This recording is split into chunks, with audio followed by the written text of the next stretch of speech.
오늘 우리에게 주시는 하나님의 말씀은 마태복음 4장 12절로 17절까지 말씀입니다.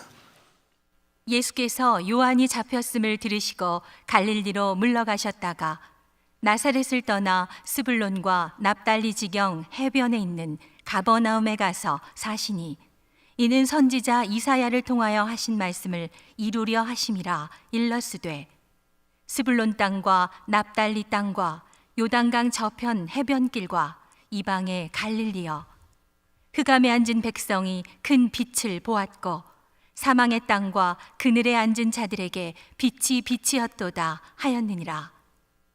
이때부터 예수께서 비로소 전파하여 이르시되 회개하라, 천국이 가까이 왔느니라 하시더라. 아멘. 저는 가끔 제 인생이 지금 어디쯤 왔을까 생각합니다. 왜냐하면 저의 목표점이 분명하니까 저의 삶의 시간표에 어떤 시간을 가늠하는 게 굉장히 저한테는 의미 있는 것이라고 여겨져요. 제가 30살에 목회를 시작했습니다. 99년 9월달 충남 공주에서 첫 목회 담임 전도사가 되었는데 그때 이제 감리교 정년 은퇴가 만 70이니까 40년 남아있다고 생각할 때 정말 까마득했습니다. 첫 목회가 힘들었기 때문에 내가 완주할 수 있을까? 정도의 포기하지는 않을까? 그런데 지금 22년이나 지났어요. 절반도 더 지난 거지요.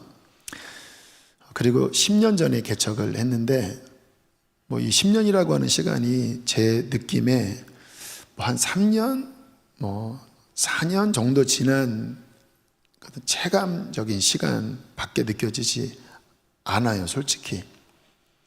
그런데 10년이 금방 지났는데 그렇게 앞으로 10년 성큼 가면 62세가 되고 또 한 8, 9년 성큼 가면 벌써 은퇴가 되는 거예요.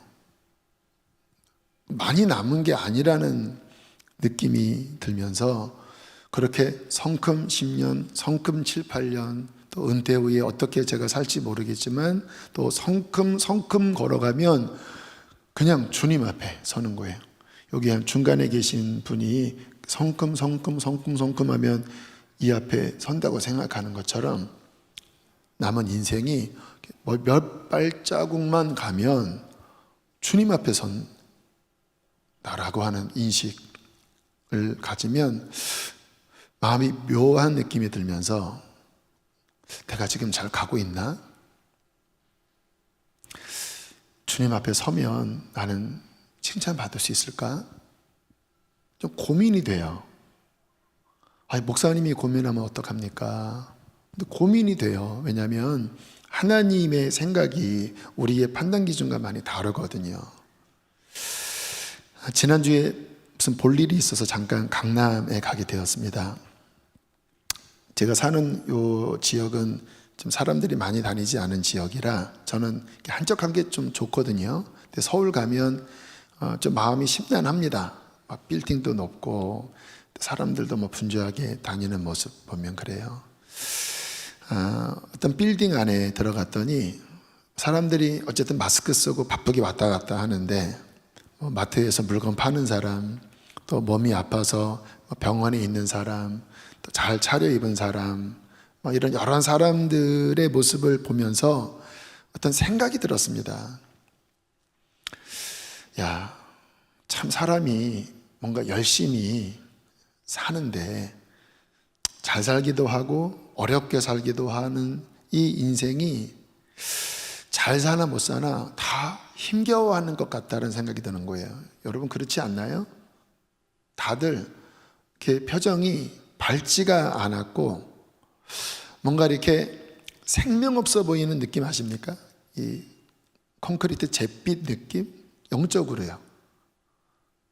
잘 사는 사람이나 못 사는 사람이나 행복한 게 아니라 뭔가 이렇게 어두운 표정에 수심에 차서 근심하면서 그렇게 다니는 모습을 보면서 야, 이 짧은 인생 성공이 무슨 의미가 있고 잘 사는 게 무슨 가치가 있을까? 강남 중심부면 그래도 우리나라에서 제일 세련된 사람들이 사는 곳인데 너무 촌스럽게 느껴지나요? 어쨌든 참 인생이 허무하다. 짧은 인생 이렇게 분주하게 힘겹게 살다가 그 인생이 끝나는 거구나 하는 느낌이 이상하게 들더라고요. 물론 우리가 열심히 일하는 것, 가족을 부양하는 것, 또 안정적인 삶을 추구하는 것은 우리의 삶에 너무 소중한 부분입니다. 성경은 그러한 부분에 대해서 우리에게 정죄하지 않아요. 또 하나님은 우리의 삶의 필요를 돌보시는 하나님이라고 말씀을 하세요. 마태복음 6장 26절에 보면 공중의 새를 보라. 심지도 않고 거두지도 않고 창고에 모아들이지도 아니하되 너희 하늘 아버지께서 기르시나니 너희는 이것들보다 귀하지 아니하냐. 30절 오늘 있다가 내일 아궁이에 던져지는 들풀도 하나님이 이렇게 입히시거든 하물며 너희일까 보냐. 믿음이 적은 자들아 그러므로 염려하여 이르기를 무엇을 먹을까 무엇을 마실까 무엇을 입을까 하지 말라. 이는 다 이방인들이 구하는 것이라. 그 다음 읽어보실까요? 너희 하늘 아버지께서 이 모든 것이 너희에게 있어야 할 줄을 아시느니라. 아신다고 말씀하세요. 하나님이 돌보신다고 말씀을 하세요. 그런데 하나님 보시기에 우리의 인생은 그와 같은 것에 염려하며 사는 인생이 아니라 더 위에 있는 것들, 더 높은 가치를 추구해야 된다고 말씀을 하시는 거예요. 거기 33절입니다. 함께 읽겠습니다. 그런즉 너희는 먼저 그의 나라와 그의 의를 구하라. 그리하면 이 모든 것을 너희에게 더하시리라. 더 중요한 것, 더 높은 것이 있다. 우리의 삶에 먹을 것, 마실 것, 입을 것, 그 육신적인 부분 하나님이 붙잡고 계셔. 또 잠깐 어느 때는 뭐 어려움도 있잖아요. 그런데 망하는 게 아닙니다. 그렇다고 해서 하나님의 어떤 시즌이 있어서 광야의 시간을 허락할지 모르지만 거기에 전전긍긍하지 말라라는 거예요. 제가 99년도에 첫 목회를 나갔다고 말씀을 드렸는데 그때 사례비가 70만 원이었습니다. 오래전이지만 결코 많은 금액이 아니었어요. 평균보다 많이 떨어지는 그런 금액이 사례비였는데 그래도 교회에서 사택 보일러 기름을 대주셨고 또 쌀을 대주셔서 춥지 않게 또 굶지 않게는 그렇게 살았는데 그래도 헌금 내고 기본적인 공과금 나가고 나면 한 주에 남은 생활비가 2만 원 안쪽이었다고 제 아내가 아까 얘기를 해주더라고요. 더군다나 몇 달 지나서 친척분 빚 갚느라고 그 금액 중에 30만 원을 또 떼서 그분에게 드려야 되는 또 그런 처지가 되었어요. 그러니까 말도 안 되는 상황이죠. 그때 어떻게 지냈나? 그 금액으로 정말 불행하게 살았나? 그렇지 않아요. 못 살지 않았어요. 그 당시에 소소한 기쁨이 뭐였냐면 일주일에 한 번 정도 그랬던 것으로 기억나요. 제가 목회했던 지역이 충남 유성과 공주 그 중간에 있는 위치였는데 버스를 타고 대전 쪽 갤러리아 백화점이 있는 대전 쪽으로 한 40분 정도 버스를 타고 나가면 그 갤러리아 백화점에 맥도날드 햄버거 가게가 있었어요.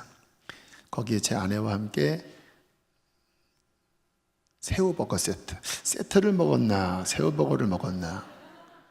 참 생각해보면 차비가 만만치 않았는데 그래도 저 바람 쐰다고 새우버거 먹고 올 때 행복했어요. 조금 더 이제 돈을 좀 쓰게 될 경우에는 그 유성에 지금도 그 식당이 있는 것 같아요. 만나 식당이라고 하는 큰 갈비탕집이 있습니다.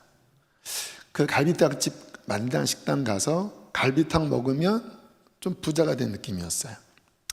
조금 더 돈을 아껴서 음식을 사 먹는 경우는 거기 유성에 피자헛집이 있었는데 그 피자헛에 가서 그 당시에 17,000원짜리 한 중간 사이즈, 좀 작은 사이즈였던 것 같아요. 그 피자를 시켜서 먹으면 와, 강남 스타일 같았습니다. 불행하지 않았어요. 또 그렇게 막 너무 없다고 하는 느낌도 들지 않았어요. 뭐 마음을 낮추게 가지니까 그랬던 것 같긴 한데, 근데 참 신기한 거는요, 지금 그때보다 훨씬 여유롭지만 그때보다 훨씬 더 행복한가 하면 그렇지가 않아요. 참 신기하죠. 여러분, 이 육신적인 것에 대한 가치를 성경에서 아주 잘 표현한 말씀 한 구절이 나옵니다. 고린도전서 8장 8절 함께 읽겠습니다. 시작. 더 못 사는 것도 아니고 먹는다고 해서 더 잘 사는 것도 아니니라. 참 맞는 말씀이지요. 먹지 않는다고 해서 뭔가 육신적인 것이 조금 모자란다고 해서 불행한 게 아니라는 거예요. 모자란 게 아니라는 거예요. 그러면 돈이 많아서 뭐 정말 70만 원이 아니라 한 달에 700만 원을 번다고 하면 700만 원어치의 삶을 사는가? 맥도날드 햄버거 하나 먹어서 행복했는데, 그러면 한 끼에 70만 원짜리를 먹으면 그 햄버거보다 100배 행복할까요? 그렇지 않아요. 그렇지 않아요.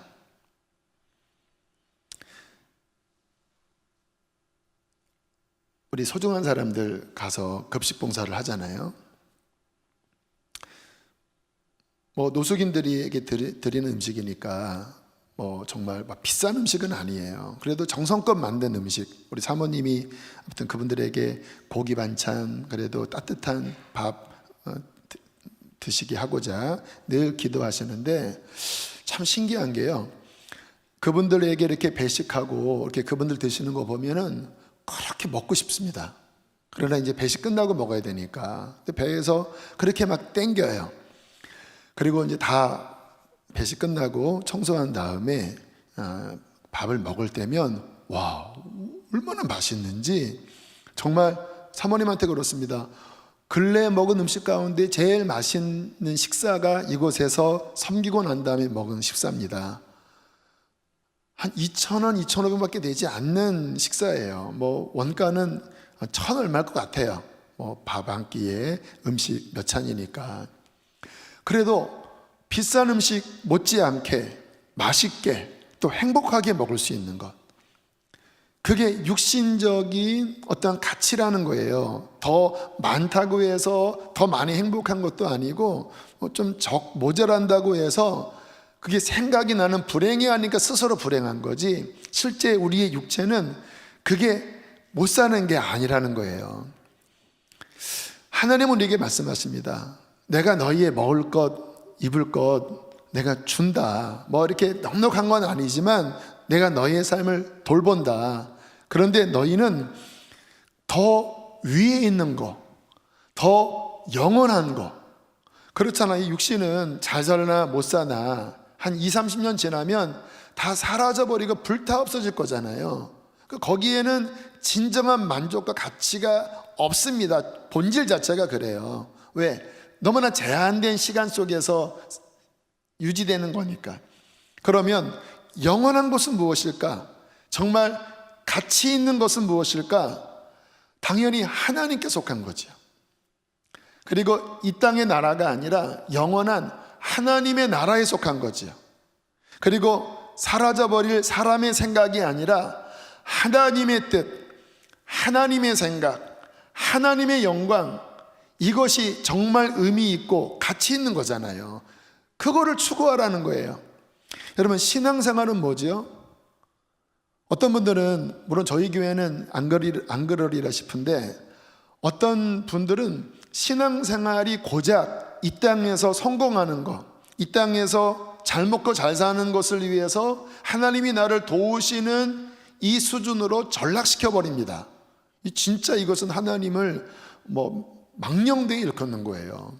어떻게 그 영원하신 하나님, 그 영원한 가치를 고작 나 잘 먹고 잘 사는 이 정도 수준으로 끌어내립니까? 그리고 복받았다고 합니까? 말도 안 되죠. 진정한 신앙의 의미는 영원하신 하나님, 영원한 가치, 그 하나님의 나라, 하나님의 뜻, 그 길을 걸어가는 것, 그 삶을 살아가는 것, 그 삶을 살아가면서 좀 어려움이 있어도 그것이 더 중요하기 때문에 그 길을 걸어가는 것이 신앙의 본질인 거지요. 자, 오늘부터 예수님의 사역은 본격적으로 시작됩니다. 마태복음 4장, 3장에서 세례 받으시고 4장 초반부에 시험을 겪으시고 이제 본격적 사역이 시작되는 거예요. 여러분, 우리가 이 마태복음을 통해서 예수님의 행적과 또 예수님의 삶의 스타일, 그리고 예수님이 하신 말씀을 살펴볼 텐데, 여러분들이 좀 생각을 조정해야 될 게 있어요. 사람들이 예수님의 삶을 보면서 이렇게 이원화되게 생각합니다. 무슨 말이냐면, 와, 하나님의 아들이 이렇게 고상한 삶을 사셨네? 그리고 나는 그렇게 못 살아. 여러분, 그렇게 보시면 안 돼요.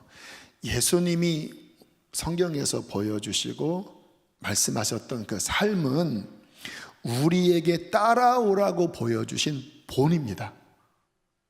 그래서 제가 3장부터 말씀을 전할 때 예수님 세례 받으신 이유가 우리를 대표해서 세례 받으신 거고, 부활하실 때 물에서 나오실 때 하나님이 내 사랑하는 아들이여 내 기뻐하는 자다, 이것은 우리의 정체성을 말씀을 하시는 거고, 기억납니까?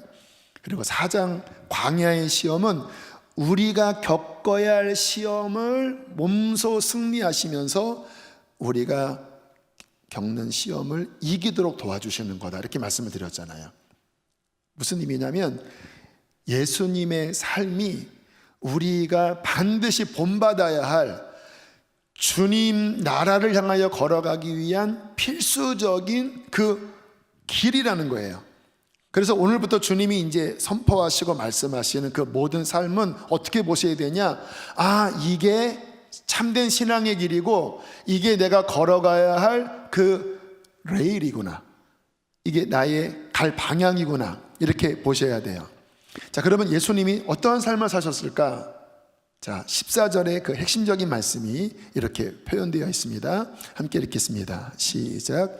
이는 선지자 이사야를 통하여 하신 말씀을 이루려 하심이라. 말씀을 이루려 하심이라. 여러분, 예수님의 삶의 특질을 한마디로 표현하면 이 말씀이에요. 말씀이 육신이 돼요. 그러니까 하나님의 말씀을 온 삶으로 이루고자 인간이 되셨고, 그리고 그분의 탄생부터 죽음까지, 부활까지, 그 영원한 모든 삶이 하나님의 말씀을 따라가는 삶, 하나님의 말씀을 이루는 삶, 그 자체가 말씀인 거예요. 여러분, 너무나 당연한 말씀인 것 같죠? 그런데 우리가 기억해야 될 것이 뭐냐? 이게 신앙생활의 본질이라는 것입니다. 신앙생활이 뭘까요? 하나님 말씀을 이루는 삶, 하나님의 말씀을 따라가는 삶. 그러면 반대편은 뭐예요? 말씀을 따라가는 게 아니라 내 생각을 따라가는 삶, 나의 야망을 쫓는 삶. 그래서 결국 인생은 둘 중 하나입니다. 하나님 보시기에 하나님의 말씀을 따라가고 말씀에 순종하여 천국 길을 가느냐, 내 생각을 따라가고 내 야망을 쫓아 죄 가운데 살면서 지옥으로 들어가느냐. 교회를 다녀도 그 인생 라이프 스타일 자체가 내 생각을 따르고 야망을 따르고 세상을 따른다면 불신자입니다. 왜요? 성경 그 어느 곳에서도 그와 같은 삶이 성도의 삶이라고 지지하는 구절은 단 한 구절도 없어요. 오늘 주님께서 보여주시는 말씀을 이루려 하심이라, 그 말씀을 온 삶으로 따라가는 이것이 예수님만 걸어갔던 삶이 아니라 우리에게도 따라오라고 하는 천국 가는 길의 모본이라는 거예요.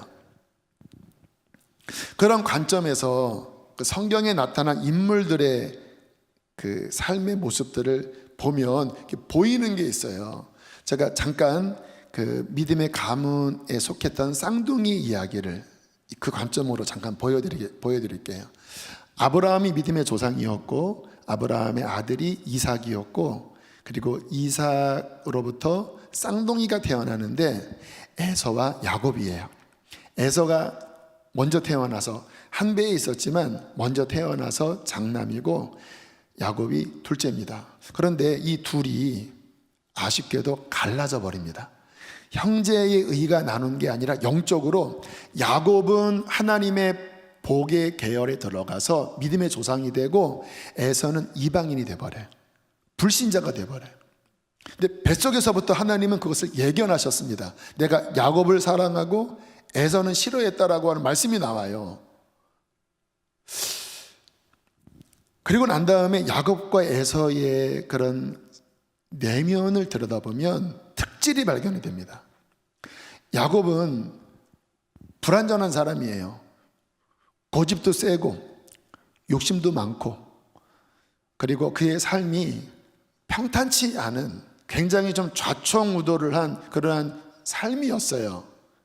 이름 자체가 사기꾼 그런 뜻이거든요. 그런데 그 내면을 들여다보면 야곱은 하나님의 약속, 하나님의 복, 하나님의 말씀에 대한 굉장히 신기한 본능적인 갈망이 있는 사람이었어요. 그 당시에 그 축복권이 장자에게 내려가거든요.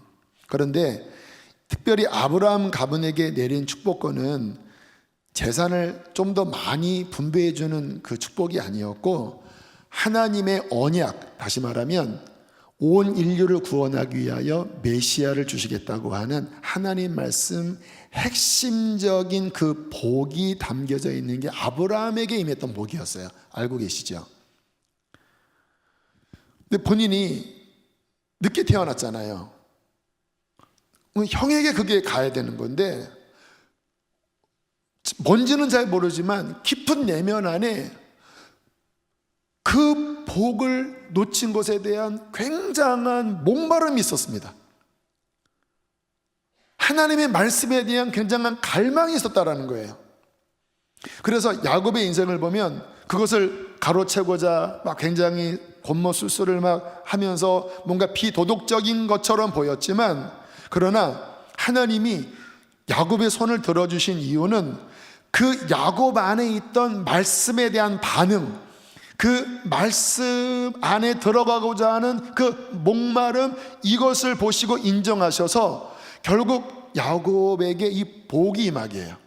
근데 에서 같은 경우는 보면 태어나면서부터 실은 이 복이 태생적으로 주어진 상태였거든요.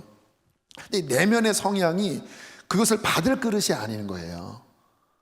인간적으로 보면은 에서가 더 매력남입니다. 쌍둥이지만 이 터프가이예요. 사냥도 잘하고 온몸에 털도 부실부실하고, 그 구릿빛 그 몸매에 이 가슴에 털도 부실부실하고, 뭐 근육질에, 그리고 사냥을 그렇게 잘해서 아빠가 좋아했습니다. 왜냐면 고기 잘 잡아오고 굉장히 막 호탕하고 그리고 막 많은 여자들이 좋아할 만한 그런 기질을 가지고 있고, 그래서 아버지는 뭐 인간적인 생각에 당연히 에서에게 그 복을 이제 적당한 때에 내가 축복기도 해주고 내가 역사의 뒤로 퇴장하려, 이런 생각을 갖고 있었던 거예요.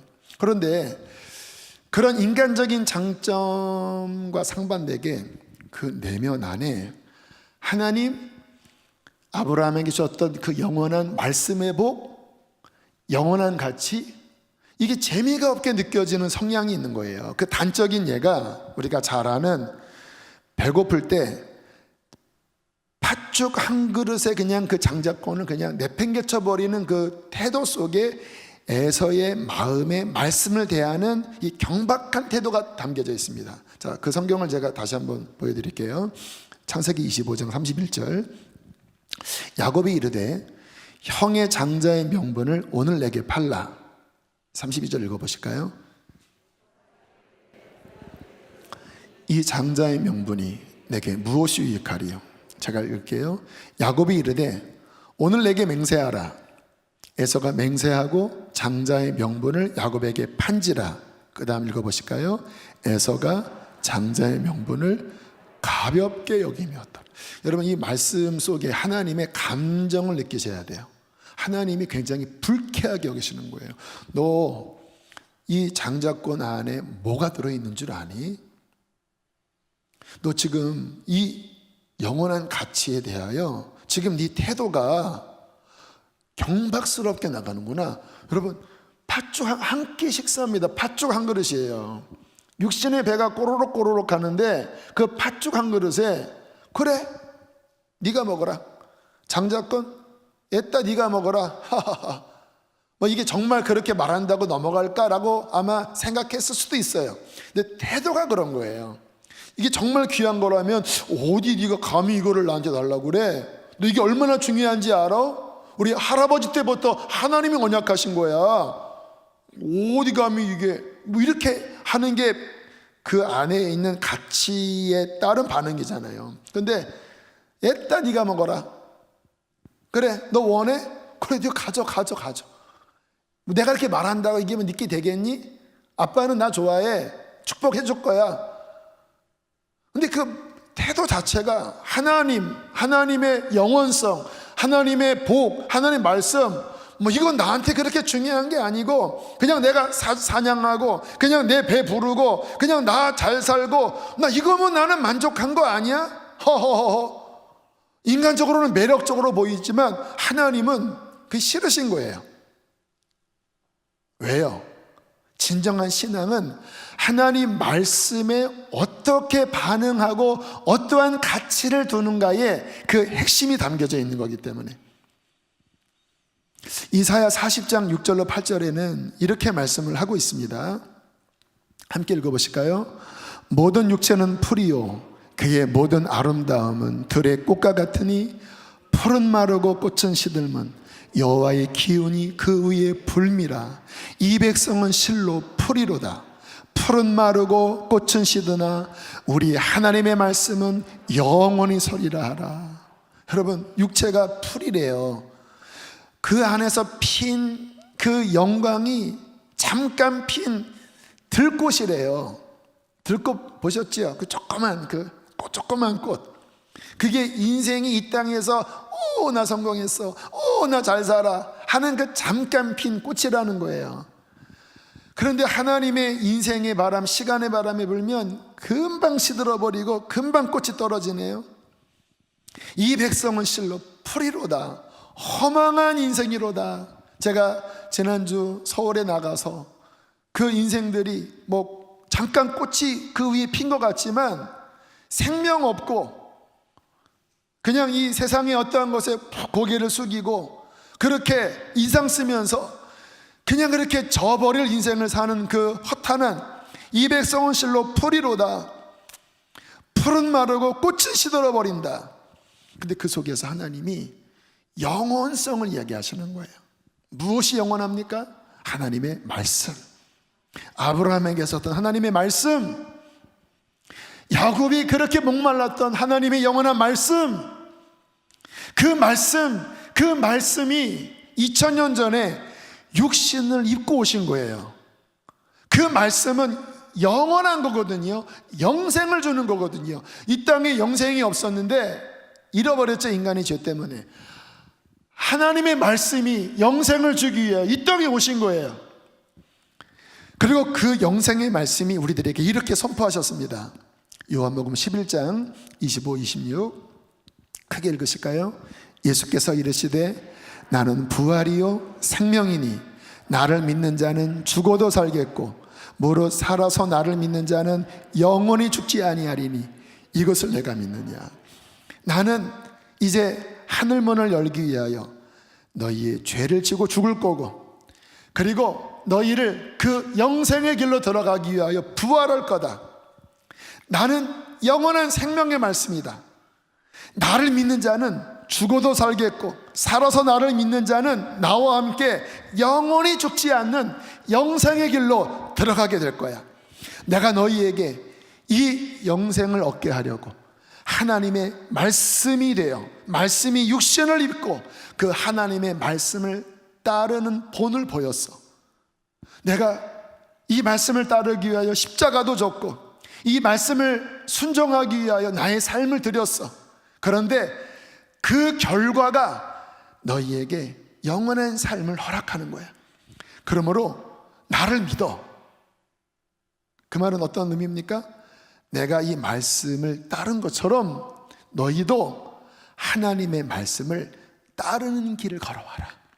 야곱이 이것을 사모해서 장자권을 얻고자 했듯이 어떠한 대가지불을 한다 할지라도 하나님의 말씀을 순종하는 생명의 길을 걸어가라. 그러면 그 끝에 부활과 영원한 가치 있는 참된 소망, 하늘을 얻게 될 것이다. 이게 주님께서 말씀하신 구원의 길인 거예요. 지난주에 예배 끝나고, 제가 설교를 하진 않았지만 이제 예배 끝나고 뒤에서 교우들을 이렇게 뵙기도 하고 또 인사도 했는데, 몇몇 교우들이 제 눈에 들어왔어요. 한 분은 2년 전에 이제 뇌졸중이 오셔서 젊으신 분이신데 아이 어머님입니다. 언어를 잃으셨고, 그리고 일어날 수 없는 휠체어에 앉아야 하는 그런 좀 안타까운 일이 생기신 분이에요. 감사하게 예배를 사모하는 마음으로 오시는데, 지난주에 이렇게 2부 예배 끝나고 뒤쪽에 앉아 계시길래 제가 예배 끝나고 이제 그분을 위해서 한 주간 잘 승리하도록 기도를 해드리고 문득 드는 마음이, 한번 그 입장이 되어봤어요. 여러분, 요즘 코로나 때문에 어디 다니는 것도 되게 부담스러우시잖아요. 특히 이렇게 사람 많이 모이신 곳은 더 그렇잖아요. 근데 저희보다 실은 더 부담스러운 분이 질병이 있는 분입니다. 왜냐하면 그런 분들에게는 더 위험해지니까. 야, 이분이 예배당에 온 거는 어떤 의미에서 목숨 걸고 오신 거구나. 그렇지 않나요?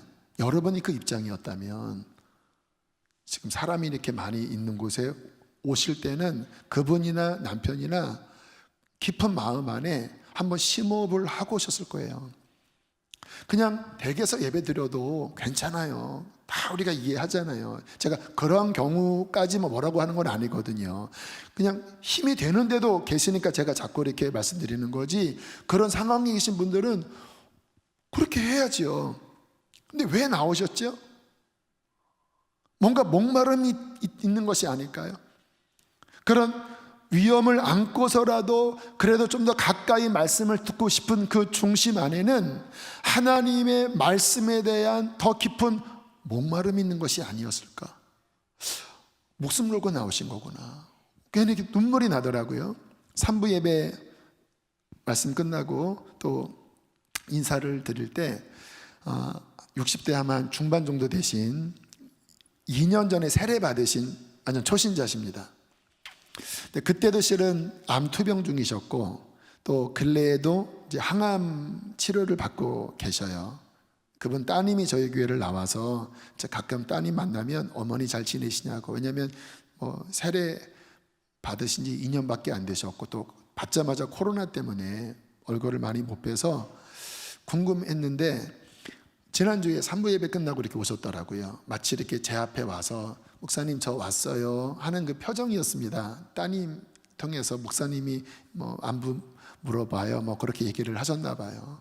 그래서 제가 너무 반가워서 이렇게 기도를 해드렸는데, 아마 항암 때문에 그러셨는지 이렇게 모자를 쓰시고 계셔서 안수를 해드렸어요. 같은 마음이 들더라고요. 야, 초신자신데 이런 여러 사람이 있는 곳에 오는 게 부담스러우셨을 텐데, 그래도 그 마음 안에 간절함이 있으니까 오늘 예배하러 오셨구나, 이분도 목숨 걸고 오신 거구나 하는 마음이 들더라고요. 여러분, 하나님이 무엇을 보시는지 아세요? 의무적으로 왔냐 안 왔냐 이 차원이 아닙니다. 하나님 말씀에 대한 내면의 반응을 보이시는 거예요. 어떠한 가치를 두고 있는가. 에서처럼 이런저런 것 때문에 말씀이 계속 2순위, 3순위로 밀려요. 그리고 내가 결국 선택했는데 가만히 내면을 들여다보면 그 에서 같아요. 팥죽 한 그릇 때문에. 여러 이유가 있는데 결국 가치관대로 움직이거든요. 근데 결국 내면을 보면 말씀이 아닌 육신적인 것 때문에 내가 어떤 행동을 한다면 그게 그 사람의 가는 길이고, 어떠한 대가지불을 하는데 결국 내가 선택한 것이 하나님의 말씀이면 주님은 그 중심을 보시고 기뻐하신다라는 거예요. 여쭙고 싶습니다. 말씀을 따르고 계십니까? 하나님 말씀에 그러한 영원한 가치를 정말 두고 계신가요? 자, 오늘 17절, 오늘 말씀의 핵심인데요, 예수님이 본격적인 사역을 하시면서 첫 번째 하셨던 설교입니다. 우리 큰 소리로 읽겠습니다. 시작. 이때부터 예수께서 비로소 전파에 이르시되 회개하라, 천국이 가까이 왔느니라 하시더라. 자, 오늘 제가 전하는 말씀의 완결판입니다. 주님께서 간절하시죠. 왜 이 땅에 오셨습니까? 천국 가는 길을 보여주려고 오신 거예요.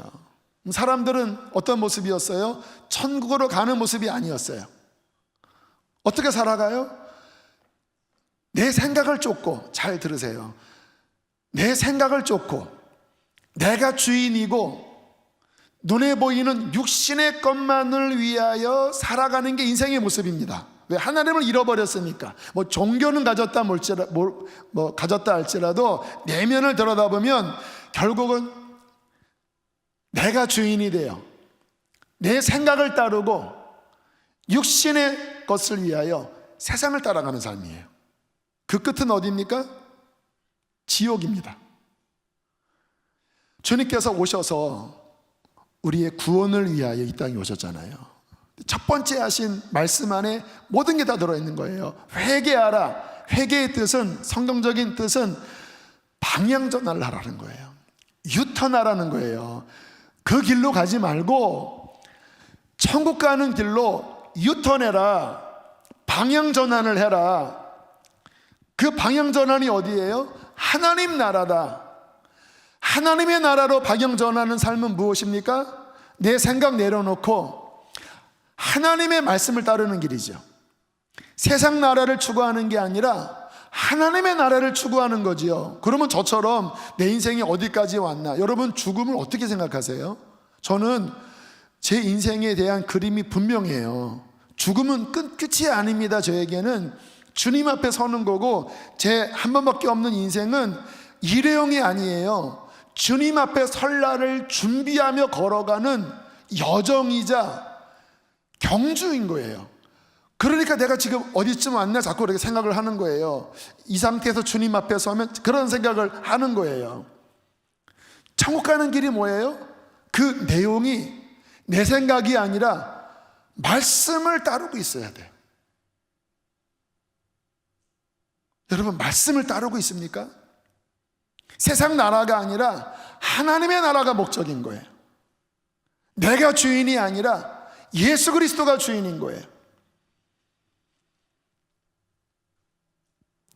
그 길만이 천국 가는 길이고, 그 길 끝에 하나님 앞에 설 수가 있는 것입니다. 다시 한번 질문해 드릴게요. 여러분은 말씀 순종하는 길을 걷고 계십니까? 교회 다니는지에 대한 질문 아니에요. 어떠한 직분을 받았는지에 대한 질문이 아니에요.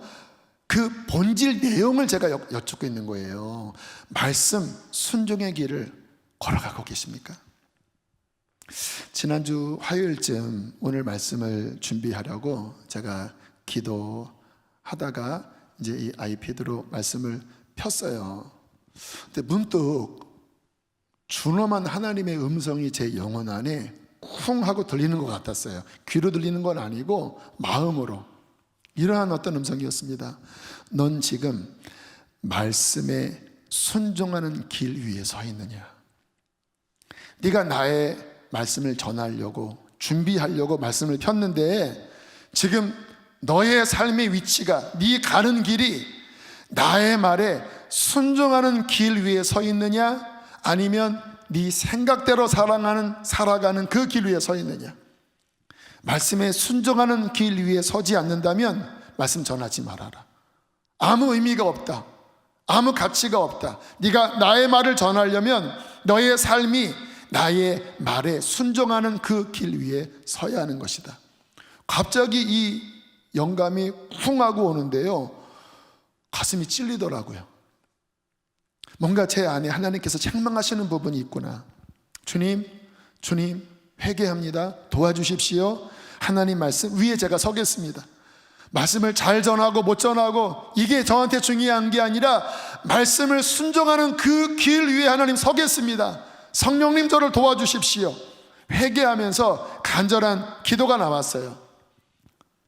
저는 저를 포함해서 지금 많은 교우들이 이 영역에 있어서 뭔가 주춤하고 있다고 여기고 있습니다.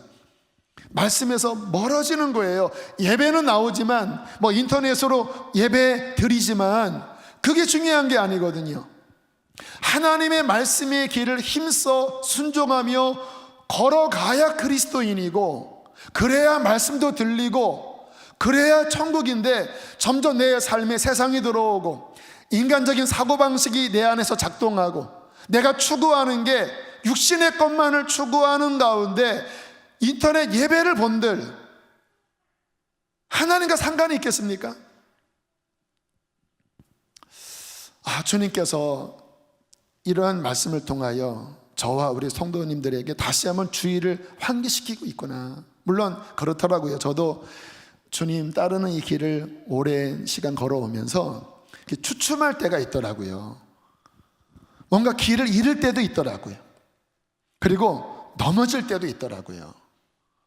언제나 그럴 때 보면 말씀에서 멀어집니다. 제 내면이 하나님 말씀에서 내 생각의 작동으로 다시 퇴보하는 상태가 되는 거예요. 그럴 때면 말씀이 잘 안 들려요. 사역을 하고 있지만 하나님에게서 멀어진 상태가 되는 거예요. 저는 그럴 때면 다시 이와 같은 말씀 앞에 다시 정신을 차립니다.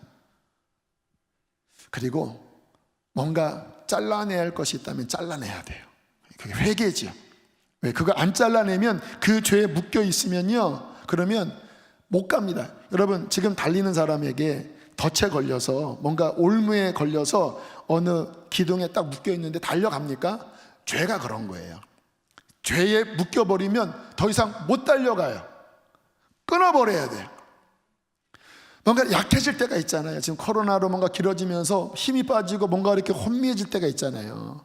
다시 그럴 때면요, 다시 정신을 차려야 돼요. 냉수마찰이라도 하면서, 지금 이 말씀이 냉수마찰이겠죠. 막 찬물을 뿌려가면서 지금 내가 이러면 안 되지. 왜?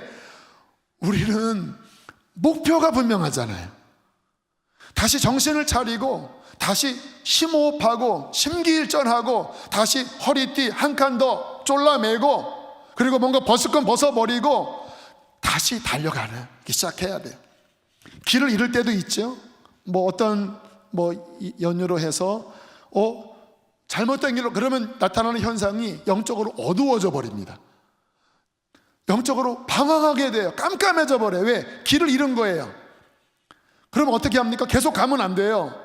다시 말씀에서 뭐라고 했더라? 지금 바로 이 말씀이에요. 그래, 내 생각대로 살면 안 되지. 지금 내가 어떤 시험이 들어서 내 감정에 내가 지금 치우쳐 버렸어. 내가 사람의 말에 속아서 내가 사람의 생각을 따르고 있어. 이게 망하는 길이야. 이 길 끝에 멸망이야. 예수님이 어떤 길을 걸으셨지? 말씀을 순종하셨지. 다시 말씀의 내비게이션을 펴는 거예요. 그리고 정신 차리고 하나님 말씀하신 그 길, 성령님 도와주세요. 성령님 비춰주세요. 다시 하나님의 말씀의 길로 다시 찾아서, 여러분 이렇게 길을 잃다가 다시 내비게이션 치면 길 안내를 하잖아요. 그래서 다시 정상적인 길 안에 딱 들어오면 그 안정감이 있죠. 길 찾았네. 다시 바른 길로 가네. 그렇게 다시 길을 찾아서 다시 이 길을 걸어가야 하는 것입니다. 그 핵심은 뭐예요? 말씀을 순종하는 길이에요. 어제 이제 말씀 1차적으로 준비 끝내고 저녁에 식사한 다음에 제 침대 위에 앉아서 기도를 했습니다. 하나님, 오늘 말씀, 오늘 주일 전할 말씀 도와주십시오. 그런데 성령님의 감동이 있었습니다. 아가서의 말씀이 떠오르더라고요. 제가 잠깐 읽어드릴게요. 나의 사랑 나의 어여쁜 자야, 일어나서 함께 가자. 겨울도 지나고 비도 그쳤고 새가 노래할 때가 이르렀는데 포도나무는 꽃을 피워 향기를 토하는구나. 나의 사랑 나의 어여쁜 자야, 일어나서 함께 가자. 바위 틈 낭떠러지 은밀한 곳에 있는 나의 비둘기야, 내가 너의 얼굴을 보게 하려무나. 내 소리는 부드럽고 내 얼굴은 아름답구나. 나의 사랑 나의 어여쁜 자야, 일어나 나와 함께 가자. 그래서 이 찬양이 떠올랐어요. 지금 반주하는 나의 사랑 나의 어여쁜 자야, 일어나 함께 가자. 눈물이 나기 시작하더라고요. 뭔가 이렇게 흐트러져 있는, 뭔가 말씀에서 멀어져 버린 우리를 예수님께서 이 말씀으로 흔드시는구나. 사랑으로 흔드시는 거구나. 일어나, 다시 가자. 네가 가야 하는 길은 이 길이란다. 힘들어도 말씀을 따르는 길이란다. 주님 앞에 눈물로 기도했습니다. 주님, 가겠습니다. 이 길을 다시 힘써 가겠습니다. 이 말씀에 내 얼굴을 보게 하라. 뭐냐면 주께서 그렇게 말씀하실 때 반응이 중요한다고 그랬잖아요. 그때 주님 앞에 얼굴을 내미는 거예요. 예수님, 알겠어요. 신랑의 목소리지요. 저를 부르시는 목소리지요. 말씀 위에 설게요. 말씀의 길 위에 설게요. 그렇게 주님 앞에 반응할 때 우리 신랑 되신 주님은 너무 기뻐하신다고는 마음에 들었어요. 이 시간 함께 이 찬양을 부르면서 우리 반응을 보입시다.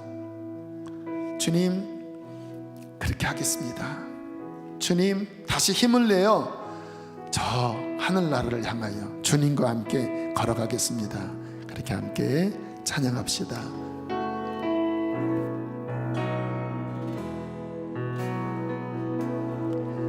나의 사랑하는 자의 목소리 듣길 원하네. 나의 사랑 나의 어여쁜 자야, 바위 틈 은밀한 곳에서 듣길 원하네.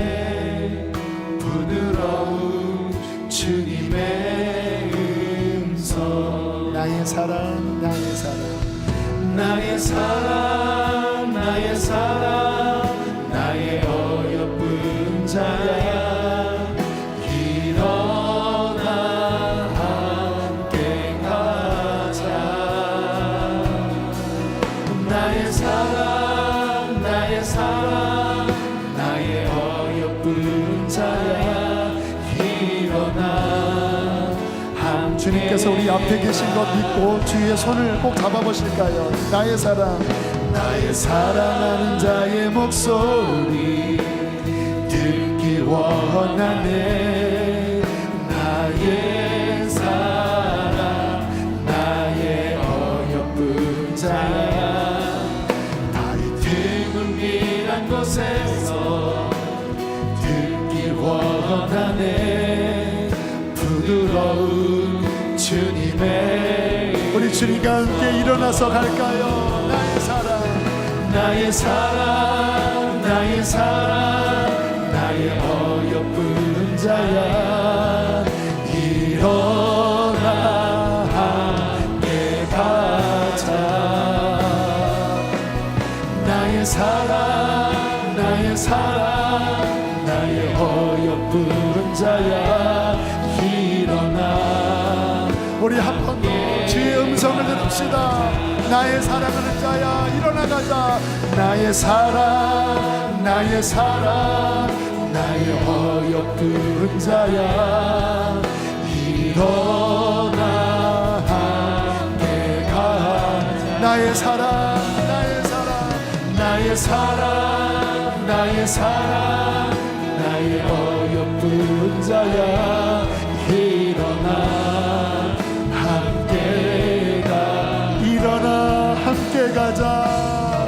일어나 함께. 마지막 일어나 함께 가자. 일어나 함께 가. 우리 주 앞에 기도할 때 예수님 이 길을 가겠습니다. 순종의 길을 가겠습니다. 성령님 나를 도와주세요. 죄가 끊어지게 하여 주시고 비틀거렸던 나의 영혼이 다시 힘을 얻게 하여 주시고 예수님 손 붙잡고 주님 나라까지 힘차게 가게 하여 주시옵소서. 주님만을 온 맘 다해 사랑하나이다. 주여 한번 부르시고 기도하시겠습니다. 주여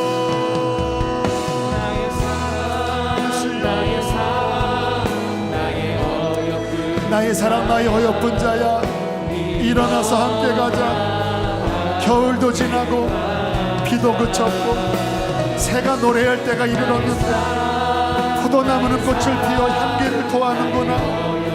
나의 사랑, 나의 어여쁜 자야 일어나서 함께 가자. 바위 틈 낭떠러지 은밀한 곳에 있는 나의 비둘기야, 내가 너의 얼굴을 보게 하려무나. 내 소리는 부드럽고 내 얼굴은 아름답구나. 나의 어여쁜 자야 일어나서 함께 가자. 주님 가겠나이다. 이 길을 가겠나이다. 순종의 길을 걸어가겠나이다. 나도 주님을 사랑해요. 주님 계신 나라를 사모해요. 영광의 나라를 사랑해요. 예수님 순종하게 먹게 하여 주세요. 결단하는 자들을 축복하여 주세요. 여러분 결단의 기도를 선포하세요. 여러분의 가슴이 뜨거워질 거예요. 주님을 사랑한다고 고백하세요. 회복하여 주실 거예요. 주님 사랑합니다. 주님만을 사랑합니다. 할렐루야, 할렐루야. 한 번 더 고백할까요? 나의 사랑, 나의 사랑, 나의 사랑, 나의 어여쁜 자야 일어나 함께 가자. 나의 사랑, 나의 사랑, 나의 어여쁜 자야 일어나. 우리 마지막 한 번 더. 나의 사랑, 나의 사랑, 나의 사랑, 나의 사랑, 나의 어여쁜 자야 일어나 함께 가자. 나의 사랑, 나의 사랑, 나의 어여쁜 자야 일어나 함께 가. 일어나 함께 가자. 일어나 함께 가. 일어나 함께 가자. 일어나 함께 가자. 우리를 사랑하시는 예수님, 주의 사랑의 음성을 듣습니다. 일어나 함께 가자고 우리를 부르신 하나님, 추운 겨울이 지나고 하나님 우리의 삶에 아버지 어려운 시기를 지나고 있지만 우리를 향한 하나님의 사랑은 결코 쇠하지 않고 결코 우리의 사랑이 약해지지 않았음을 감사합니다. 다시 예수님 붙잡겠습니다. 하나님 말씀을 순종하는 길만이 천국의 길이라고 하셨는데 예 주님 그 위에 설게요. 내 힘으로 할 수 없지만 주의 말씀을 힘입어 설게요. 주님 사랑합니다. 주님이 나를 사랑하셨듯이 나도 생명 다해 주님을 사랑하겠습니다. 힘 주시옵소서. 성령을 부어 주시옵소서. 능력의 말씀을 주시옵소서. 순종의 길을 걸어가다가 이 길 끝에서 두 팔 벌리고 기다리시는 하늘 아버지를 맞이하게 하여 주시옵소서. 비틀거려도 다시 원길로 돌아오게 하시고 주님 주저앉아 있다가도 주의 음성을 듣고 벌떡 일어나 주님 나라를 향하여 다시 달려가는 야곱이 되게 하여 주십시오. 주님, 이 복을 원합니다. 하나님 나라의 복을 원합니다. 하나님 나라를 원합니다. 이것이 우리의 영혼의 목마름이고 갈망입니다. 이 시간 주의 백성들에게 성령을 부어주시옵소서. 우리의 마음을 씻어주시옵소서. 다시 새 힘을 부어주시옵소서. 말씀으로 정결하게 하여 주시옵소서. 성령의 충만함을 받을지어다. 말씀의 충만함을 받을지어다.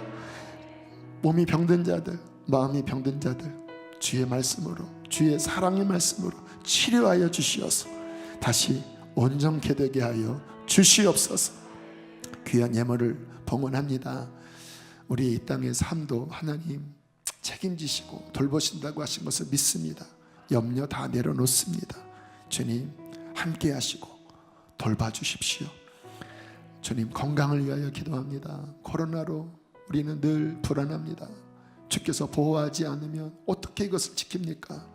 한 주 동안도 주의 날개 아래 보호하시고 주님 보혈로 덮어주시어서 우리들의 발걸음, 호흡, 모든 만남, 직장, 일터, 가정, 교회 구석구석을 아버지여 지켜 주시옵소서. 이제는 우리 주 예수 그리스도의 구원의 은혜와 하늘아버지의 극진하신 사랑과 보혜사 성령님의 교통하심이 오늘 순종의 길을 걸어가기로 결단한 모든 이들 안에 충만히 함께 있을지어다. 아멘.